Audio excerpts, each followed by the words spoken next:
Hello guys, welcome sa ating channel. Ang makakalaban natin ngayon guys ay clan from Indonesia, Clan Taturaya. Alam natin guys, pag from Indonesia, Vietnam, Philippines, magagaling talaga yan sila sa Clash of Clans. Kaya alam na namin na mapasabak na naman tayo sa war nito. Mayroon po silang 4 na TH16 at isang TH17. So, dihado na naman tayo guys. Nag-iisa lang tayong TH16. Pero ang tagalinis sa aming clan ay mga TH15. Kaya kampante pa rin tayo guys. Well, ang kanilang warlag ay hindi naman po kagandahan. Galing po sila sa talo. So may chance tayo nito guys kahit papano.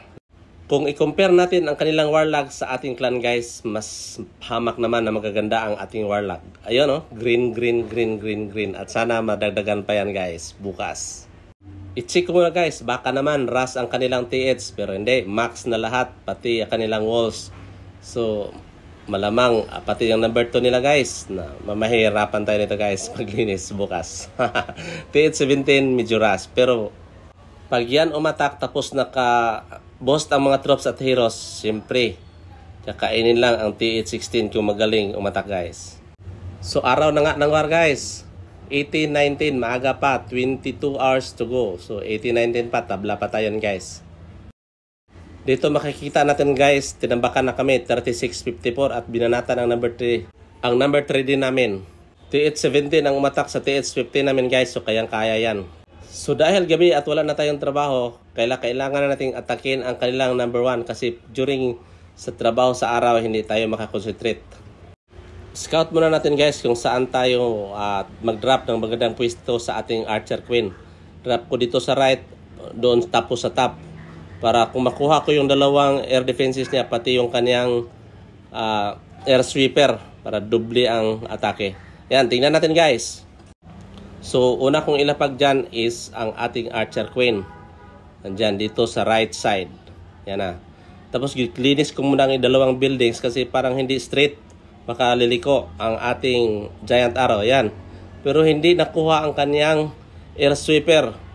Yun, sana dapat makuha yun kasi mahihirapan talaga pagpasok ang ating mga troops. I-clearing ko muna yan guys para diretso na ang ating mga dragons at loons doon sa gitna. Yan, recall ko at doon na naman sa kabila. Siyempre, pagkatapos dyan, drop tayo ng king. At saka yung dragons, loons, Dragon Rider at saka ang ating Warden at Royal Champion. Ito, palabasan naman natin dyan pagkatapos guys ang ating blimp. Yun, skill para mag-immune. O yun, tinarget yun sa kabila. Kaya pumasok ang mga lons dito. OMG, hindi nakapasok ang ating blimp dahil sa kanyang air sweeper. I-press natin. Oh, may tornado, nagpaikot-ikot. Nag-drop na naman. Ayan, patay ang kanyang TH. Pero buhay pa rin ang kanyang air sweeper guys. Napaatras naman ng ating troops. Yun, sana ang kanina ang nalinis dapat para wala na yung problema. Ayun, paikot. Tuloy-tuloy paikot ang ating mga troops dahil sa kanyang air sweeper. At ituloy natin panood guys sa aking attack. Sana magtagumpay yan guys. Sana.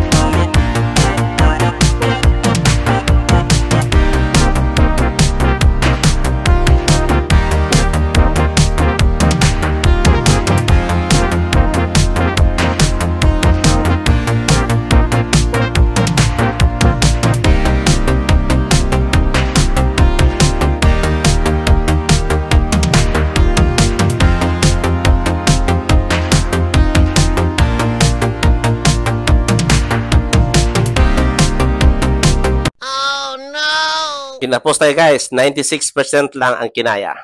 Pagising ko sa umaga guys, ito na ang ating nakikita. Malinis na ang kanilang mga TH. 117 to 112 ang score guys. So ibig sabihin, Perfect na naman, perfecto.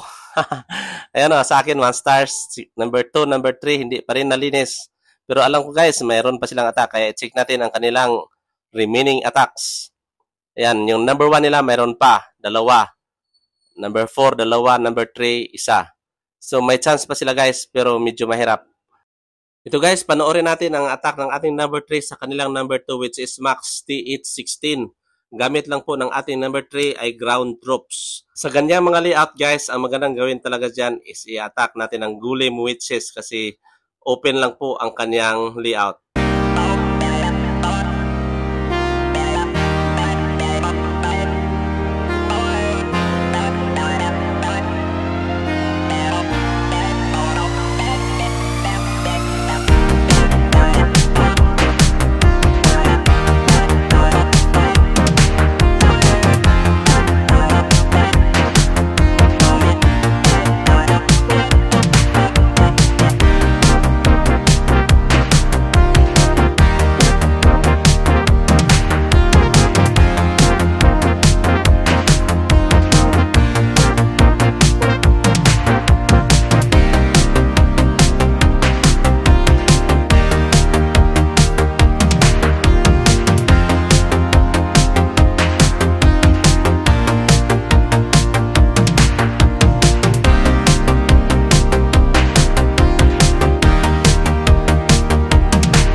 Ito naman ang tingnan natin guys, ang attack ni Kisha, ang ating number 2 T815 na nilinis ang T816 number 1 sa ating kalaban guys. Gamit niya na troops ay 16 rags, recall spell, blimp, invincibility spells at charge ang kanyang royal champion sa mga defenses para maklearing dito banda sa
Yun o, ang winning attack ni Kisha sa kanilang number 1 na Max TH16 guys.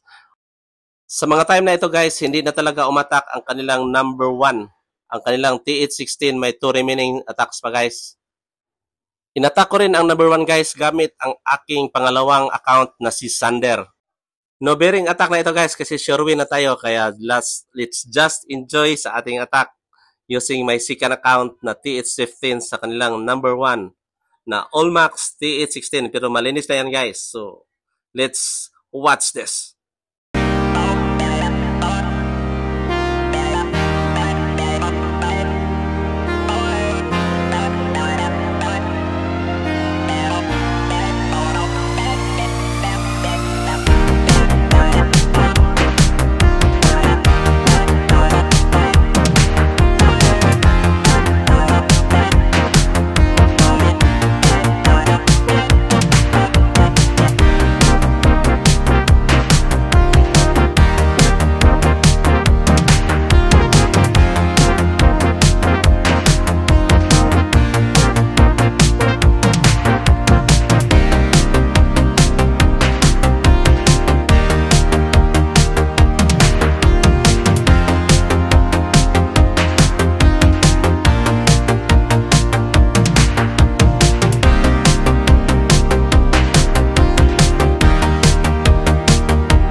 Ayan guys, straight wins na naman tayo. Ayan o. Marami pong salamat sa inyong suporta.